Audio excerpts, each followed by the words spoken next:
Sir, ప్రస్తుతం మహిళలకు సంబంధించి చూస్తే మహిళలకు స్వయం సమృద్ధి అనేటటువంటిది ఎంత ప్రధానమో, మద్యం అనేటటువంటిది కూడా మహిళలను అంత తీవ్రంగా ఇబ్బంది కలిగిస్తున్నటువంటి పరిస్థితి.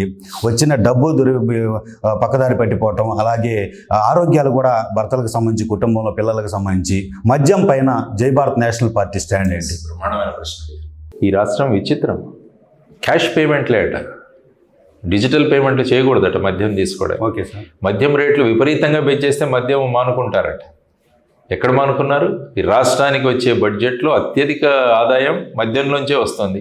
అంచెలంచెలుగా మద్యపాన నిషేధం అన్నారు, ఏమైంది?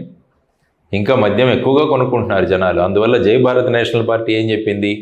మహిళల చేతుల్లోనే మద్యపాన నిషేధం అని చెప్పాం. ఏ గ్రామ సభ కానీ వార్డు సభలో కానీ 50% మహిళలు మాకు ఇక్కడ లిక్కర్ షాప్స్ వద్దు అంటే వద్దు, ఉండవు లిక్కర్ షాప్స్. మొత్తం రాష్ట్రంలో ఉన్న మహిళలందరూ కొనుక్కున్నారు, మా దగ్గర వద్దు, టోటల్ మద్యపాన నిషేధం వస్తుంది. పర్మిట్ సిస్టమ్ మొదలు పెట్టబోతున్నాం. ఇప్పుడు చూడండి, మొన్న ఎక్కడో చూశాను, 7వ తరగతి పిల్లలు వాళ్ళ స్కూల్లో కూర్చొని మద్యపానం చేస్తున్నారని. అది వీళ్ళే రాజకీయ నాయకులు అలవాటు చేస్తున్నారు వాళ్ళకి. ఎలక్షన్ల టైంలో పంచి, ఫ్రీగా పంచి, ఈ విధంగా అలవాటు చేస్తున్నారు. కాబట్టి పర్మిట్ 21 సంవత్సరాలు వస్తే తప్ప, పర్మిట్ లేకుంటే తప్ప మీరు ఇవ్వలేరు. ఎంత తీసుకోవచ్చు ఆ పర్మిట్ మీద అన్నది కూడా ఉంటుంది. ప్రతిదీ డిజిటల్ పేమెంటే, మీ ఆధార్ లింక్డ్ ఉంటుంది. కాబట్టి ఇవన్నీ చేసుకుంటూ ప్రజలను కూడా ఇన్వాల్వ్ చేయాలి. ఎప్పుడు కూడా ఏదైనా విధించాలంటే ప్రజలు కూడా అందులో సహకరిస్తే దాని అమలు చాలా త్వరగా అవుతుంది. సో ఈ విధంగా మహిళలు వద్దంటే వద్దు. ఇది జై భారత్ నేషనల్ పార్టీ యొక్క మద్యపానం పట్ల, మద్యపాన నిషేధం పట్ల జై భారత్ నేషనల్ పార్టీ యొక్క బేసిక్ సిద్ధాంతం. సార్, మీరు ఏదైతే మొదట రాజకీయాల్లోకి ఎంటర్ అయినప్పటి నుంచి ఒక నియోజకవర్గంలో యాస్పిరెంట్ కంటెస్టెంట్ ఎవరైతే ఉంటారో వాళ్ళు ఒక బాండ్ ఇవ్వాలనేటటువంటిది మీరు చెప్తున్నారు. జై భారత్ నేషనల్ పార్టీ దాన్ని అమలు చేస్తుందా? మా మేనిఫెస్టోని బాండ్లో ఇస్తాము. 175 నియోజకవర్గ మేనిఫెస్టోలు తయారవుతున్నాయి. ఓకే. ప్రతి క్యాండిడేటు ఆ బాండ్ పేపర్ మీద రాసిస్తాడు, ఈ 5 సంవత్సరాల్లో ఇవి చేస్తానని బాండ్ పేపర్ మీద రాసిచ్చి, మేము చేయకుంటే మమ్మల్ని సివిల్ కోర్టులకు లాగండి, పోలీస్ స్టేషన్లో మా మీద 420 కేసులు పెట్టండి. ఇది ఓపెన్గా చెప్తుంది జై భారత్ నేషనల్ పార్టీ. ఎస్, ఏదైతే విశాఖపట్నంలో ఈ మొదలు పెట్టామో అది మొత్తం రాష్ట్రానికే విస్తరింపజేసి జై భారత్ నేషనల్ పార్టీ ఆ విధంగా ముందుకు వెళ్తుంది. సార్, ప్రస్తుతం ఏదైతే మీరు చెప్పేటటువంటి మెసేజ్ కావచ్చు, ఏదైతే గెలుపుకు సంబంధించి అభ్యర్థుల గెలుపుకు ముందుకెళ్ళేటటువంటి క్రమం కావచ్చు, గ్రామ స్థాయిలో, వార్డు స్థాయిలో ఒక సిస్టమ్ ఉంటే కనుక పార్టీకి సంబంధించి అది ఈజీగా సాధ్యమయ్యే పరిస్థితి. గ్రామ కమిటీలు కావచ్చు, గ్రామ స్థాయిలో జై భారత్ నేషనల్ పార్టీకి సంబంధించినటువంటి వ్యవస్థ ఎట్లా సెట్ చేశారా? ఇప్పుడు చేస్తూ ఉన్నారా? ఎవరైతే వీళ్ళకు కోఆర్డినేటర్లు, కన్వీనర్లుగా మేము అపాయింట్ చేసాం, వాళ్ళు గ్రామ స్థాయిలో పార్టీని తీసుకువెళ్తారు. Okay sir. తీసుకువెళుతున్నారు. ఇప్పుడు ఏంటంటే అది ఉంటే కానీ అవ్వదని వీళ్ళు కూడా పెట్టారు. కాబట్టి అలాంటి సిస్టమ్స్ ఏం లేదు. ప్రస్తుతం సోషల్ మీడియా ఉంది, ప్రజల ముందుకు వెళుతున్నారు, మేనిఫెస్టోలు తీసుకెళ్తున్నాం. దీంతో ప్రజల్లో చైతన్యం ఉంది. మనం అనుకుంటాం కానీ సర్వసాధారణ గ్రామాల్లో కూడా ముఖ్యంగా మహిళలు వాళ్ళ మొబైల్ ఫోన్స్ యూజ్ చేస్తున్నారు. సోషల్ మీడియాలో మేము వెళ్తున్నాం, చిన్న గ్రామానికి వెళ్ళినా కూడా ఎలా ఉన్నా బాబు అని అడుగుతున్నారు మహిళలు. అంటే ఆ స్థాయికి మేము చేరగలుగుతున్నాం అన్నది మా ఆనందం. సో ఆ విధంగా వెళుతూ మనకున్న ఎలక్షనీరింగ్ ఏదైతే ఉంటారో దాన్ని అమలు చేస్తూ ముఖ్యంగా ప్రజలను చైతన్యవంతులు చేయాలన్నదే మా ప్రధానమైన ఉద్దేశం. చైతన్యవంతమైన ఓటు మాకు వస్తే అది మాకు చాలు అనుకుంటాం. మాకు కావాల్సింది చైతన్యవంతమైన ఓట్లు, రాష్ట్ర అభివృద్ధి కోరుకునే వాళ్ళ ఓట్లు, రాష్ట్రం సుభిక్షంగా ఉండాలని కోరుకునే వాళ్ళ ఓట్లు. ఈ ఓట్లన్నీ కూడా వస్తాయి. ఇది ఒక లాంగ్ డ్రాన్ ప్రాసెస్. సార్, ప్రస్తుతం ఏదైతే ఇప్పటికే కొన్ని సీట్లు కూడా ప్రకటించిన పరిస్థితి, పలు పార్టీలు నేరస్తులకు స్పష్టంగా ప్రజల్లో ఒక అవగాహన ఉన్నటువంటి నేరస్తులకి సీట్లు ఇచ్చే పరిస్థితి ఉంది. వాళ్ళు చట్టసభలకు వెళ్తే ఎలాంటి పరిస్థితులు ఎదురయ్యే అవకాశం ఉంటుంది? ప్రజలకు మీరు దీనిపైన ఏం చెప్తారు?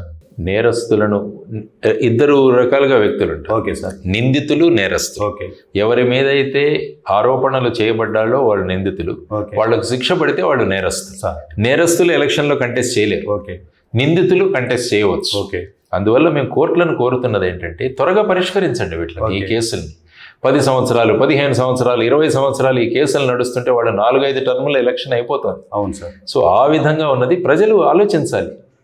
ఈవెన్ పొలిటికల్ పార్టీలు కూడా చెప్పాలి, ఎందుకు ఈ క్యాండిడేట్ మేము సెలెక్ట్ చేసుకున్నాం, నేర చరిత్ర ఉన్నా కూడా అన్నది వాళ్ళ వెబ్సైట్లో పెట్టాలి. ఇది సుప్రీంకోర్టు ఇచ్చిన ఆర్డర్. సో ఇవన్నీ ఉన్నా కూడా ప్రజలు ఆలోచించండి. ఎందుకంటే ప్రజలకు ఆల్టర్నేటివ్ లేకుండా అందరూ ఇలాంటి వాళ్ళనే ప్రవేశపెడుతున్నారు కాబట్టి చాలామంది. సో జై భారత్ నేషనల్ పార్టీ ఏమవుతుందంటే స్వచ్ఛంగా ప్రజల కోసం పనిచేసే వాళ్ళని అక్కడ అభ్యర్థులుగా నిలబెట్టవు. కాబట్టి ప్రజలు వాళ్ళను తెలుసుకోవాలి. ప్రజలు ఎప్పుడూ కూడా తెలుసుకోవాల్సింది అభ్యర్థి ఎవరు, వాళ్ళు ఏ విధంగా మన కోసం పని చేస్తారు అని. ప్రజలు ఎప్పుడు కూడా మా ఇంటికి పెళ్ళికి వస్తాడా, మా ఇంట్లో ఏదైనా అకార్యం జరిగితే వస్తాడా, ఇదే ఎమ్మెల్యే అనుకుంటున్నారు.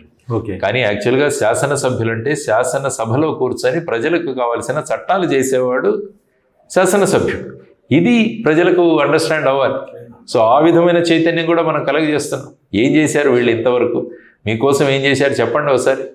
వచ్చేసి అసలు మీరు మమేకం అవ్వగలరా వాళ్ళతో? సెక్యూరిటీ లేకుండా వీళ్ళు రాగలరా? పరదాల పక్కన వస్తున్నారు, బ్లాక్ కమాండోలతో వస్తున్నారు. జై భారత్ నేషనల్ పార్టీ ఎమ్మెల్యేలు బస్సుల్లో ప్రయాణం చేస్తారు, ఓకే సార్, రైళ్లలో ప్రయాణం చేస్తారు. ఈ విధంగా కాన్వాయిల్లో ప్రయాణం చేయరు వాళ్ళు. స్పెషల్ ఫ్లైట్లలో తిరగరు, స్పెషల్ హెలికాప్టర్లో జరుపు. స్పెషల్ హెలికాప్టర్, స్పెషల్ ఫ్లైట్ ప్రజల కోసం పెడతాం. ఓకే. ఎవరైనా మెడికల్ బాధితులు ఉంటే అరకు లాంటి ప్రాంతంలో ఇంకా మంచాల మీద గర్భిణీ స్త్రీలను తీసుకొని డోలీల్లో తీసుకొని 25 కిలోమీటర్లు వస్తున్నారు. మరి మనకెందుకండి హెలికాప్టర్? పెట్టండి హెలికాప్టర్ అరకులు. ఎవరికైనా కావాలంటే అందులోంచి ఎయిర్ అంబులెన్స్ లో షిఫ్ట్ చేయండి. స్పెషల్ ఫ్లైట్లు ఎందుకండి? 3,000 రూపాయలతో 4,000 రూపాయలతో మనం ఢిల్లీకి వెళుతుంటే 4 లక్షలు ఎందుకు ఖర్చు చేయాలి? ఖర్చు మనం తగ్గించుకొని ఈ డాబులు డర్పాలు ఎందుకు మనకు? ఆ రాష్ట్రాన్ని అప్పుల పాలు చేస్తూ మేము స్పెషల్ ఫ్లైట్లలో వెళ్తాం, ఇది చేస్తాం ఎందుకు? సాధారణ ఫ్లైట్లో వెళ్ళండి, ఒక సాధారణ వ్యక్తిగా వెళ్ళండి. You are a public servant, మీరు సేవకులు. ప్రజలు మన అధికారులు కాబట్టి ప్రజలకు సేవ చేయడానికి వచ్చిన వాళ్ళం మనం. సేవకుడు ఎక్కడైనా వెళ్తాడా స్పెషల్ ఫ్లైట్లో? మనల్ని ఎవరైతే తీసుకువెళ్లారో వాళ్ళను ఫ్లైట్లో పంపించాలి, కానీ స్పెషల్ ఫ్లైట్లో మనం వీలైతే ట్రైన్లో వెళ్ళాలి. లేకుంటే బస్సులో ఆల్రెడీ ఎమ్మెల్యే ఎంపీలకు సీట్లు కూడా ఉన్నాయి. ఎవరు వెళ్తున్నారు? ఎవరు వెళ్తున్నారు? జై భారత్ నేషనల్ పార్టీ ఎమ్మెల్యేలు ఎంపీలు బస్సుల్లో ప్రయాణం చేస్తారు, సాధారణ ఫ్లైట్లో ప్రయాణం చేస్తారు, ఎకానమీ సీట్లలో వెళతారు. స్పెషల్ ఫ్లైట్లు, చార్టెడ్ ఫ్లైట్లు ప్రజల కోసం ఉపయోగిస్తారన్నది నేను మీ ద్వారా తెలియజేస్తున్నాను. సార్, ఫైనల్గా చూస్తే అసలు ప్రజల్ని అట్రాక్ట్ చేయడానికి, అంటే సిద్ధాంతాల వైపుకి నడిపించుకోవడానికి, ఏదైతే ఒక క్యాడర్ని సెట్ చేసుకోవడానికి బహిరంగ సభలు అనేటటువంటివి రాజకీయాల్లో ప్రధాన భూమిక పోషిస్తాయి. సిద్ధం అంటూ జగన్మోహన్ రెడ్డి వెళ్తున్నారు, రా కదలిరా అంటూ చంద్రబాబు వెళ్తున్నారు. వివిధ రాజకీయ పార్టీలు, మరో పవన్ కళ్యాణ్ కూడా కొన్ని బహిరంగ సభల్లో ముందుకెళ్తున్నారు. ఎందుకని వివి లక్ష్మీనారాయణ గారు ఆయన చెప్తే ఎవరైనా ఎంత కఠినమైనటువంటి వ్యక్తి అయినా మారి మోటివేషన్తో ముందుకు వచ్చేటటువంటి పరిస్థితి ఉంటుందనేది జగమెరిగిన సత్యం. స్టూడెంట్ కావచ్చు, వ్యక్తులు కావచ్చు. మీరు ఎందుకని బహిరంగ సభలు దిశగా ప్లాన్ చేయట్లేదు? బహిరంగ సభలు వైపుకి వెళ్ళేటటువంటి ఆలోచన ఎలా ఉందా మీకు? బహిరంగ సభలు చాలా ఖర్చుతో కూడిన విషయం. Okay sir. ఖర్చుతో కూడిన విషయాలు. ప్రజలందరినీ తీసుకొస్తారు. ఓకే. ఆ ప్రజల తర్వాత మీరు చూపిస్తుంటారు, మీడియా వాళ్ళకి డబ్బులు పంచుతుంటారు. ఆ విధంగా జై భారత్ నేషనల్ పార్టీ ఈ విధంగా ప్రజల్లోకి వెళుతుంది. ఒక్కొక్కరిని ఇండివిజువల్గా కలుస్తాం. ఓకే. సిద్ధం అంటున్నారు కదా. ఓకే. మరి ప్రత్యేక హోదా తీసుకురావడానికి సిద్ధమా?